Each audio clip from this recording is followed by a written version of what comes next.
कुछ लोग निकल के एसडीएम साहब को ही थपड़िया देते हैं। फिर क्या, एसडीएम साहब, पुलिस वाला एक चाय की टपरी पे जाता है और वहां एक कप चाय का ऑर्डर देता है। उसी के बगल में एक लड़का खड़ा होता है और वो लड़का धीरे से अपने दोस्त से कहता है कि आ गए फ्री का चाय पीने, वर्दी पहन के। इतना ही पुलिस वाला सुन लेता है और पुलिस वाला लड़ने को तैयार हो जाता है। इतने में दोनों में झड़प होने लगती है और बात यहाँ तक पहुँच जाता है, दोनों मारपीट करने को तैयार हो जाते हैं। वहाँ पे अगल बगल खड़े लोगों ने दोनों को समझाने बुझाने की कोशिश की।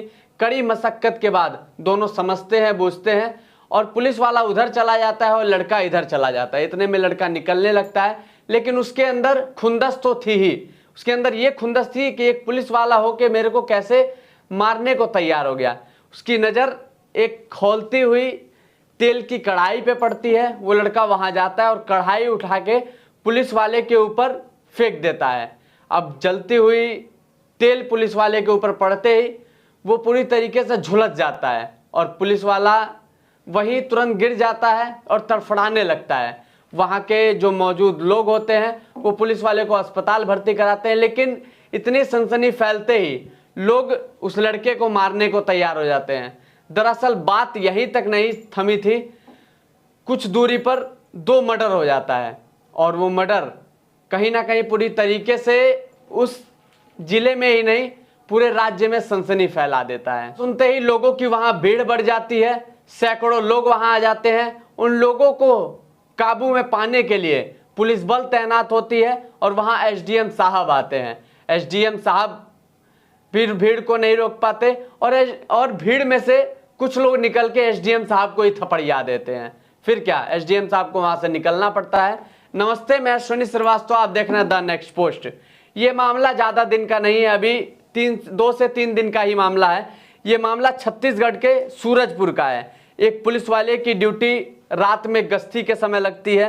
पुलिस वाला गश्ती करके अपने घर वापस आता है। उसका नाम होता आलिफ शेख। वो अपने जैसे ही घर पे पहुंचता है, उसकी नज़र दरवाजे पे पड़ती है और वो दरवाज़ा टूटा होता है।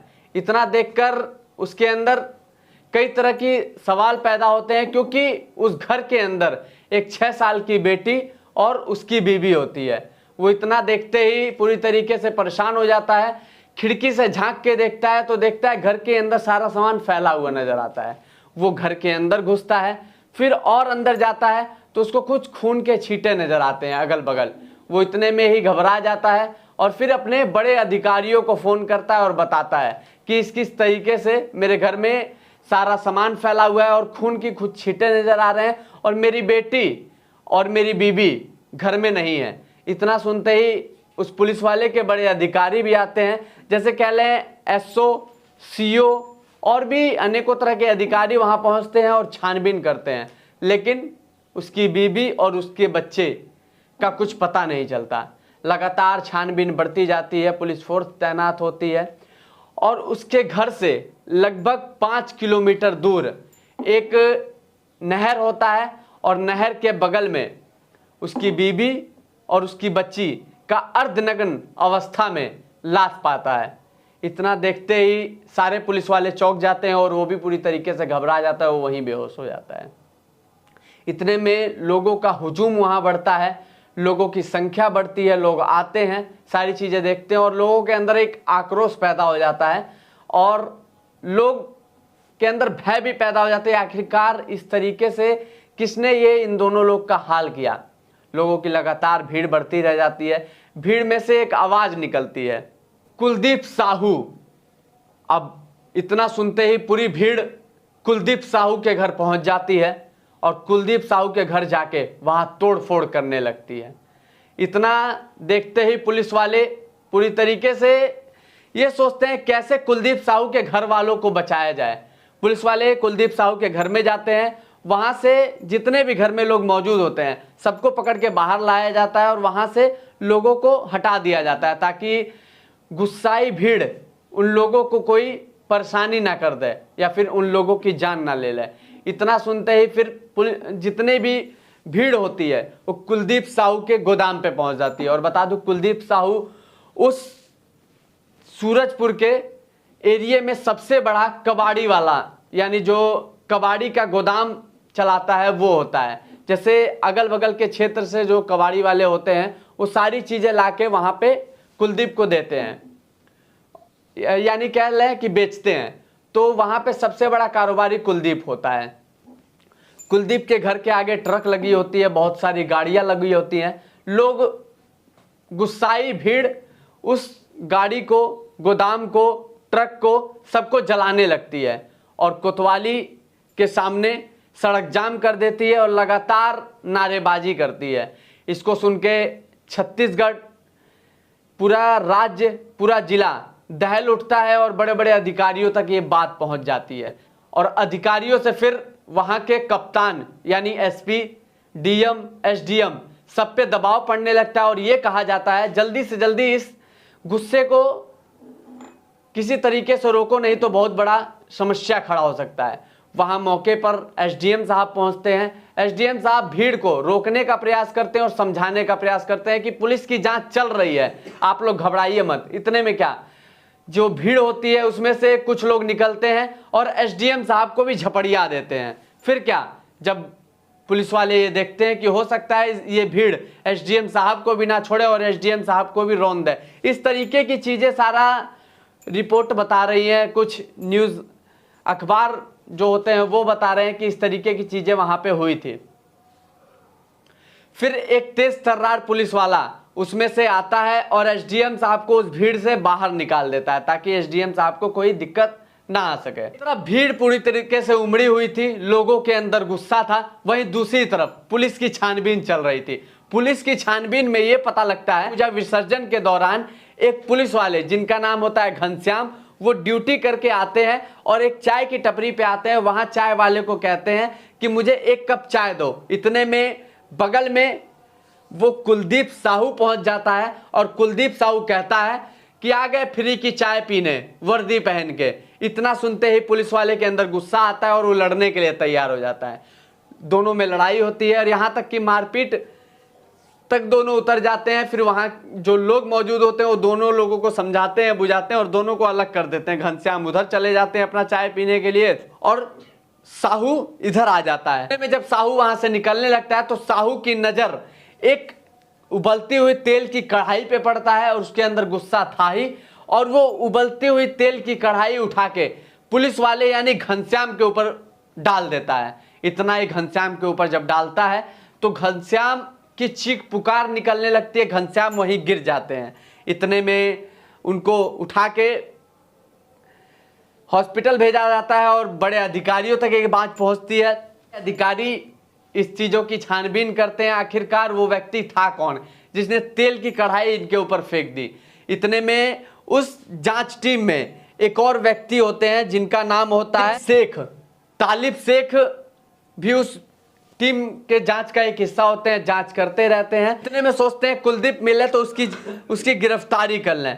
वहीं फिर मीडिया रिपोर्ट के मुताबिक ये बात पता चलता है कि इस चीज को अंजाम, तेल फेंकने के बाद कुलदीप साहू तालिब शेख के घर चला जाता है और वहां उनकी बेटी और उनकी बीबी को पकड़ता है। उन बेरहमी से उनके शरीर में हर एक जगह चाकू गोदता है और उनके मौत कर देता है। हालांकि ये छींटे देख के ये पता चल पा रहा था कि उन्होंने अपनी जान बचाने की बहुत कोशिश की थी लेकिन बचा नहीं पाए थे। वो वहां से उन लोगों को मार के और वहां पे ले जाके फेंक देता है, फिर वहां से वो फरार हो जाता है। वहीं उसी से कुछ दिन पहले एक बात पता चलती है कि जो सूरजपुर का जो शहर होता है वहां पे बड़े बड़े घरों में लगातार चोरियां हो रही थी। और चोरियां किस चीज की हो रही होती?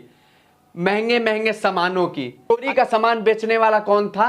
कुलदीप साहू। यानी मैंने आपसे शुरू में बताया था कि जो कुलदीप साहू था एक कबाड़ी का बड़ा कारोबारी था और बहुत अच्छे खासे दामों में वो कबाड़ को खरीदता था और अच्छे ही कबाड़ को खरीदता था। इतनी सारी चीजें वहां के नगर पालिका को पता चल जाती है। नगर पालिका छानबीन कराता है तो वाकई में पता चलता है कि कुलदीप इस तरीके का काम कर रहा था। और फिर एक रिपोर्ट तैयार करती है नगर पालिका और रिपोर्ट में पेश करती है कि इस तरीके का काम कुलदीप वहां पे रहते हुए कर रहा था, जिससे शासन प्रशासन पूरी तरीके से धूमिल हो रहा था। कुलदीप को एक रिपोर्ट जारी की जाती है और उसमें यह लिखा जाता है कि कुलदीप इसके इर्द गिर्द जिले के 500-600 किलोमीटर दूर तक आने को उसको मना कर दिया जाता है। अगर तुम इसमें घुसोगे तो तुम्हारी गिरफ्तारी कर दी जाएगी। सुनते ही कुलदीप वहां से फरार हो जाता है। फिर वहीं कुछ दिन बाद की एक और घटना होती है। कुलदीप का एक भाई होता है संदीप साहू, जो कि एक बड़े प्रोग्राम में जाता है, उसको भी बुलाया गया होता है, वहां जाता है। हालांकि संदीप, पता चलता है कि जो संदीप साहू होता है वो लड़ाई भिड़ाई करने में उसको बहुत मजा आता है। अगर वो किसी से लड़ गया, उसको मारने पीटने में बहुत मजा आता है। इसको लेकर वो वहां पे जाता है और एक लोगों से उसकी झड़प होती है, वहां मारपीट होने लगता है। हालांकि वहां पे बीजेपी के कुछ कार्यकर्ता होते हैं और सुनील के भाई को पुलिस से पकड़वा दिया जाता है। वहां से पुलिस संदीप को ले जाती है, यानी कुलदीप के भाई को ले जाती है और बर्बरता से उसकी पिटाई करती है, खूब लथाड़ती है, खूब मारती है। इसको लेकर ये बात कुलदीप तक पहुंचती है। कुलदीप पता करने की कोशिश करता है कि आखिरकार कौन था जिसने मेरे भाई को इतने मारा और इतना ज़्यादा पीट दिया। इसको लेकर पता चलता है कि मारने वाला घनश्याम और मारने वाले वो जो शेख साहब थे वो थे। तब क्या, इस चीज़ों का बदला लेने के लिए कुलदीप निकल पड़ता है। वहाँ इसके ऊपर तेल की कढ़ाई उड़ेल देता है। वहाँ शेख साहब की बीबी को और उनकी बेटी को किस तरीके से मार देता है। कहीं ना कहीं बदले की आग में कुलदीप साहू ने इस तरीके से काम किया था। और फिर कुलदीप साहू जब ये सारी चीज़ें बताता है, कुलदीप साहू को पकड़ लिया जाता है। जांच की टीम पकड़ लेती है, पुलिस वाले पकड़ लेते हैं और इन चीज़ों पे फिर सारी चीज़ें कार्रवाई होती हैं। बस इस क्राइम स्टोरी को आपके सामने रखने का एक ही इरादा था कि इससे आप सचेत हो जाइए, सजग हो जाइए। यहाँ नहीं तो समाज में इस तरीके की चीज़ें जैसे बढ़ रही हैं, लोग बदले की अंजाम में क्या क्या तक कर देते हैं, ये तक नहीं सोचते कि हम आखिरकार जान किसकी ले रहे हैं। कभी कोई सपने में सोच सकता है कि एक पुलिस वाले का नहीं, 2-2 पुलिस वाले का घर बर्बाद कर देना, एक पुलिस वाले के ऊपर कढ़ाई उड़ेल देना, एक पुलिस वाले का पूरी तरीके से घर बर्बाद करना, उसकी बेटी को मार देना, उसकी बीबी को मार देना, ये कितनी बड़ी घटना को अंजाम दे दिया कुलदीप साहू ने, जरा सोचिए। तो इससे आप सजग हो जाइए, सचेत हो जाइए। बाकी हमारी क्राइम स्टोरी आपको कैसी लग रही है ये भी कमेंट सेक्शन में जरूर बताइएगा। बाकी हमारा काम है आपको जागरूक करना, आपको सचेत करना, हम करते रहेंगे। बाकी क्राइम स्टोरी कैसी लग रही है कमेंट सेक्शन में जरूर बताइएगा। कैमरा पर्सन के साथ मैं Ashwini Srivastava, the next post.